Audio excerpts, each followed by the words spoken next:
നിങ്ങളുടെ favourite shows ഇനി ഒരിക്കലും മിസ്സാവില്ല. ഇപ്പോൾ C5 കാണും നിങ്ങളുടെ ഫേവറേറ്റ് ഷോസ് തികച്ചും സൗജന്യമായി. താൻ പറഞ്ഞ സത്യമാണോ? അവന് സ്നേഹയോട് ശരിക്കും സ്നേഹമുണ്ടോ? നമ്മൾ ആരും വിചാരിക്കാത്ത അടുപ്പവും സ്നേഹമൊക്കെ അവര് തമ്മിലുണ്ട്.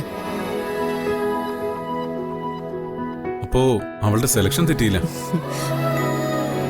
തെരഞ്ഞെടുത്ത വഴി തെറ്റിപ്പോയിന്നേ ഉള്ളൂ. ആള് കറക്റ്റായിരുന്നു. അവളുടെ ജീവിതം സന്തോഷകരമായി കണ്ടാൽ മതിയായിരുന്നു.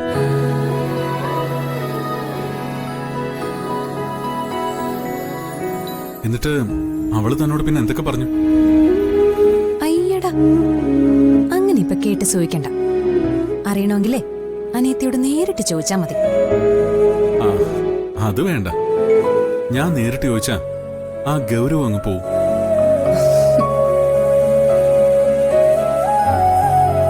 ജീവിതത്തിനോട് രണ്ടുപേർക്കും ആഗ്രഹവും വാശിയും ഒക്കെ കൂടട്ടെ.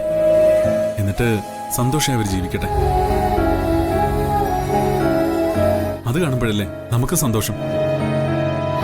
ഓഹോ, അപ്പോ പെങ്ങളോട് ആങ്ങളുടെ ഉള്ളിൽ ഇത്രയ്ക്ക് സ്നേഹമൊക്കെ ഉണ്ട്. പിന്നില്ലാതെ, അവൾ എന്റെ അനിയത്തിയല്ലേ.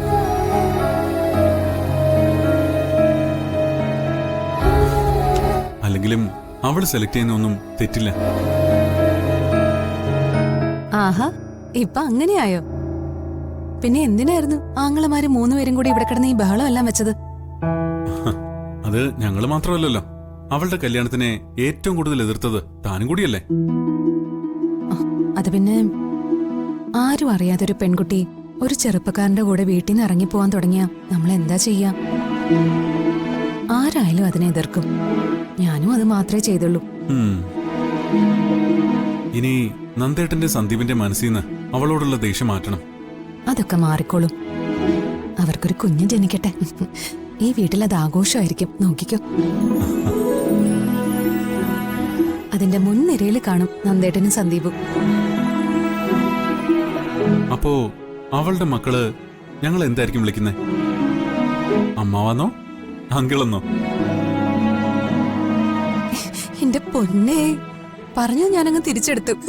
സച്ചേട്ടന്റെ ഒരു കാര്യം, ഈ സച്ചേട്ടന്റെ ഒരു കാര്യം. അതെ, ഇന്നത്തെ സന്തോഷത്തിന്റെ കോട്ട കഴിഞ്ഞു. എനിക്ക് നല്ല ദാഹമുണ്ട്.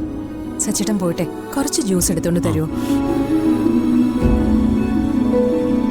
ഓ, അതിനെന്താ, ഞാൻ എടുത്തോണ്ട് വരാം.